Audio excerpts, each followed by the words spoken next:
बचन ते परी गो बेटा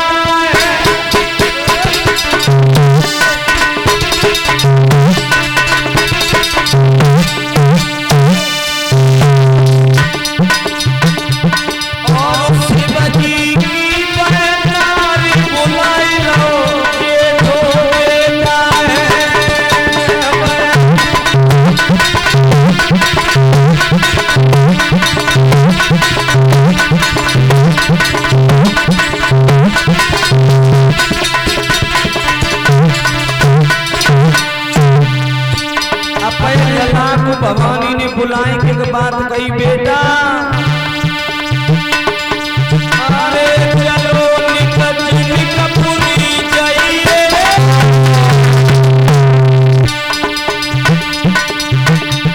और भूमि में धनुष धनुष बेटा जमी जाइए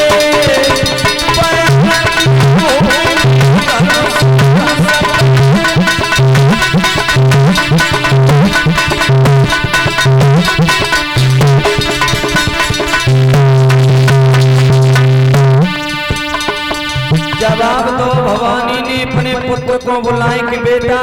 सीता को हमने वचन दो है अगर भी धनुष का दूसरे से टूट गयो तो हमारा वचन चलो जाइए तासो तू रंग भूमि में जाएगी और धनुष के ऊपर बैठ जा कोई धनुष तोड़वेगी तो छोड़ हिलाई न सके और जैसी महाराज जी बातें सुनी तब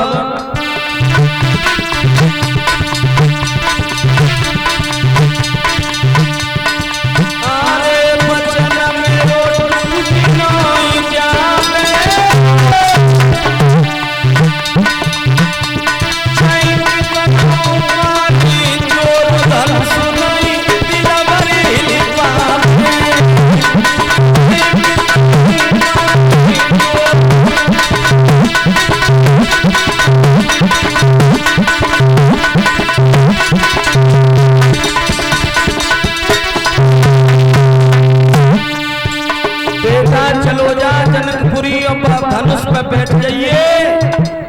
कोई धनुष को उठाएगी तो छोड़ हिलाई ना सके और जब चले गणेश जी तो एक बात और कही परीक्षक जी ऐसा मती करियो जो धनुष भी बैठे रहो अरे वचन मेरो भूल मती जाइए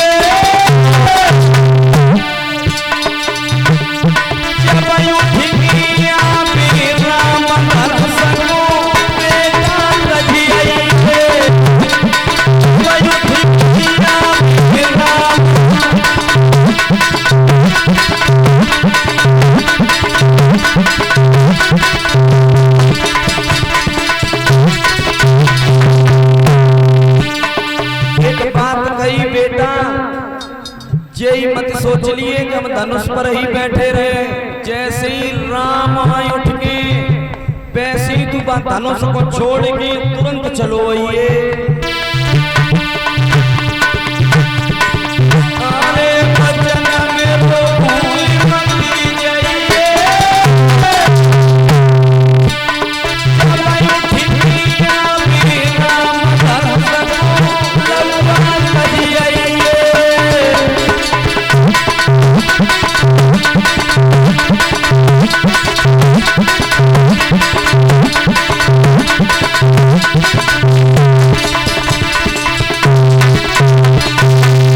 आज गणेश से जब ये कहा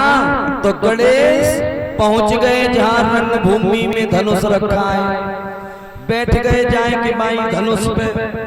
और इधर सुबेरा हुआ राम लक्ष्मण को लेकर गुरु विश्वामित्र पहुंच गए जहां महाराज जनक के यहाँ 10,000 राजाओं की भीड़ है पहले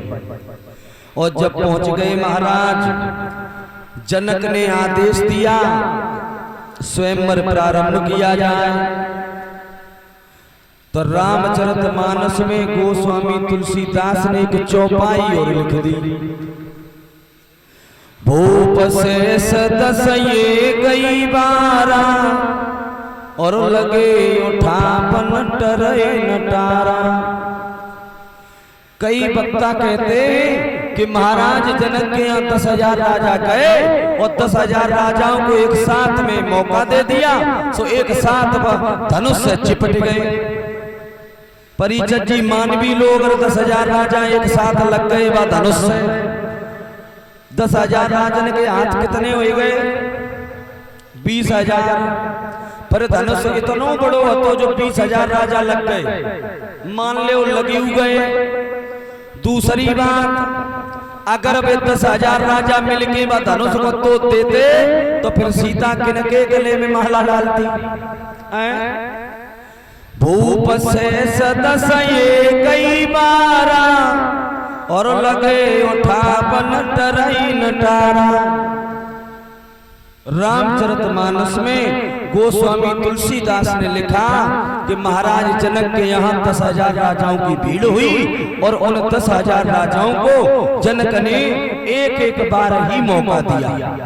जो एक बार जाएगा उसने धनुष नहीं तोड़ पाया तो उसे पुनः मौका नहीं दिया जाएगा। इसीलिए ये चौपाई लिखी, भूप से सदस एक बारा और लगे उठापन टरई नटारा। 10,000 राजा आए, बारी बारी से गए, जाए में देर होत परिचत जी लेकिन लौटवे में देर ना है रही।